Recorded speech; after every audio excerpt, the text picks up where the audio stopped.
मेरे चैनल को सब्सक्राइब करें और बेल आइकन को ज़रूर दबाएं।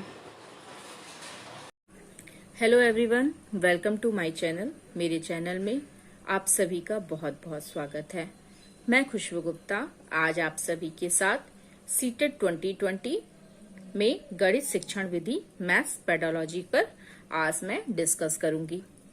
यदि आप मेरे चैनल पर नए हैं तो मेरे चैनल को सब्सक्राइब कर लें, साथ ही साथ बेल आइकन को जरूर प्रेस करें जिससे मैं जो भी वीडियो डालूं वो आप तक पहले पहुंच सके, और मेरी वीडियो को लाइक और शेयर जरूर करें। चलिए, आज मेरा टॉपिक है गणित शिक्षण विधि, जिसे मैथ्स पेडोलॉजी, जो कि हर बार इससे रिलेटेड क्वेश्चन जो होते हैं वो मैथ्स के पेपर में पूछते हैं। सीटेट में जो मैथ्स का पेपर होता है वो 30 मार्क्स का होता है, जिसमें 15 क्वेश्चन आपकी मैथ में न्यूमेरिकल होते हैं और 15 क्वेश्चन जो होते हैं वो मैथ पेडोलॉजी, मैथ गणित शिक्षण विधि से रिलेटेड होते हैं, जिसमें जो मैं क्वेश्चन आपको प्रोवाइड करवाऊंगी और हर बार ये क्वेश्चन पेपर में जरूर टच करते हैं। चलिए स्टार्ट करते हैं। क्वेश्चन नंबर 1 दिया है, गणित की कक्षा में मंद बुद्धि या तीव्र बुद्धि दोनों तरह के छात्रों को अभ्यास कार्य में व्यस्त रखने के लिए शिक्षक को किस क्रम से अभ्यास कराना चाहिए। मतलब गणित की कक्षा की हम बात कर रहे हैं यहाँ पे, मैथ्स क्लास में मंद बुद्धि और तीव्र बुद्धि, मतलब वो बच्चे जो बहुत ही वीक हैं और वो बच्चे जो बहुत ही स्ट्रांग है। दोनों तरह के बच्चे की हम बात यहाँ पे कर रहे हैं। दोनों तरह के छात्रों को अभ्यास का हम प्रैक्टिस सेट कराने के लिए या प्रैक्टिस कराने के लिए में व्यस्त रखने के लिए शिक्षक को किस क्रम से अभ्यास कराना चाहिए। तो हमेशा ऐसे बच्चों को हम सरल से कठिन की तरफ ले जाएंगे, क्योंकि हम मंद बुद्धि और तीव्र बुद्धि दोनों बच्चों की बात कर रहे हैं, इसलिए इसका आंसर जो होगा वो सरल से कठिन की ओर होगा। नेक्स्ट क्वेश्चन है, छात्रों को अभ्यास के लिए दिए गए प्रश्नों की जांच शिक्षक को कहाँ करनी चाहिए। मतलब एक टीचर जो है वो बच्चों को अभ्यास के लिए, प्रैक्टिस के लिए क्वेश्चन दे रहा है, तो एक शिक्षक को, एक टीचर को उस चीजों की जांच मतलब कहाँ करनी चाहिए। तो जो भी छात्रों को हम अभ्यास के लिए जो भी हम कार्य दे रहे हैं, तो टीचर को उस कार्य को करना चाहिए कक्षा में, मतलब कक्षा में ही उसकी जांच करनी चाहिए। नेक्स्ट क्वेश्चन पे आते हैं, जो है मानव के दैनिक क्रियाकलापों में अधिकतर किस गणित का प्रयोग किया जाता है। मतलब हम लोग की दैनिक क्रियाकलाप में जो भी रेगुलर हम लोग के वर्क होते हैं उसमें अधिकतर हम लोग गणित की किस क्रिया का या किसका प्रयोग करते हैं।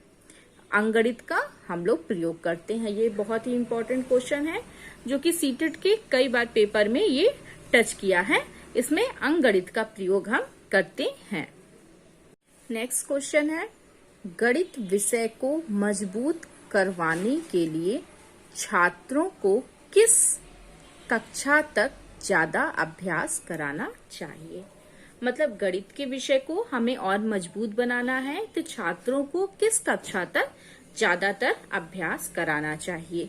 तो चौथी कक्षा मतलब 4th स्टैंडर्ड तक ज्यादा से ज्यादा छात्रों को, स्टूडेंट को मैथ्स का प्रैक्टिस कराना चाहिए, जिससे उनकी मैथ और स्ट्रांग हो जाए और मैथ का डर खत्म हो सके।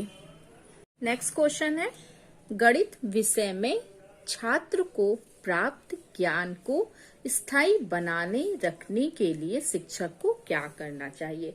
मतलब गणित, जब भी हम गणित को पढ़ा रहे हैं कक्षा में, मैथ्स को पढ़ा रहे हैं, तो एक टीचर को जो छात्र का जो ज्ञान है, मतलब छात्र का जो भी नॉलेज है उसे स्थायी बनाने के लिए, अर्थात उसी सीक्वेंस में बनाए रखने के लिए एक शिक्षक को क्या करना चाहिए। तो एक शिक्षक का सबसे महत्वपूर्ण काम है कि उस चीजों को बार बार अभ्यास कराना चाहिए, प्रैक्टिस कराना चाहिए, जिससे बच्चों के अंदर मैथ के नॉलेज को स्थायी मतलब बनाया जा सके। नेक्स्ट क्वेश्चन पे आते हैं, मूल्यांकन की किस विधि में बालक की रुचि तथा अभिवृत्ति का ज्ञान होता है। मूल्यांकन, जब हम बच्चों का मूल्यांकन करते हैं तो मूल्यांकन की किस विधि में बालक की रुचि और अभिवृत्ति का ज्ञान होता है? तो साक्षात्कार विधि जो होती है, मूल्यांकन की वैसे तो कई विधियां होती हैं, उसमें साक्षात्कार विधि जो होती है उसमें बालक की रुचि और साथ ही साथ उसकी अभिवृत्ति का ज्ञान होता है। नेक्स्ट क्वेश्चन पे आते हैं, जो कि है गणित शिक्षण में बालकों की संवेगात्मक, सामाजिक तथा मानसिक परिपक्वता का सही ज्ञान किस प्रकार के मूल्यांकन में ज्ञात होता है? मतलब गणित की शिक्षण में बालक की संवेगात्मक, सामाजिक तथा मानसिक परिपक्वता का ज्ञान हमें करना है, जो मूल्यांकन में कैसे प्राप्त होता है? तो निरीक्षण, हम उन चीजों का निरीक्षण के द्वारा बालक की संवेगात्मक, सामाजिक तथा मानसिक परिपक्वता का ज्ञान प्राप्त कर सकते हैं। इसीलिए इसका आंसर जो होगा वो निरीक्षण होगा। नेक्स्ट क्वेश्चन पे आते हैं, जिसमें है किसी भी गणितीय प्रमेय की सत्यापना तथा निर्णय की रचना किस विधि द्वारा समझाया जाता है? तो गणितीय प्रमेय की सत्यापना और तथा निर्णय की रचना जो होती है वो गणित की विश्लेषण विधि के द्वारा समझाया जाता है। ये बहुत ही इम्पोर्टेंट क्वेश्चन है जो कई बार एग्जाम में पूछा गया है। नेक्स्ट क्वेश्चन पे आते हैं, जो मेरा है गणित विषय की सभ्यता व संस्कृति का दर्पण किस गणितज्ञ ने बताया था? गणित विषय की सभ्यता और संस्कृति का दर्पण जो होता है वो हागबेन ने इसकी चीजों का सत्यापन किया था।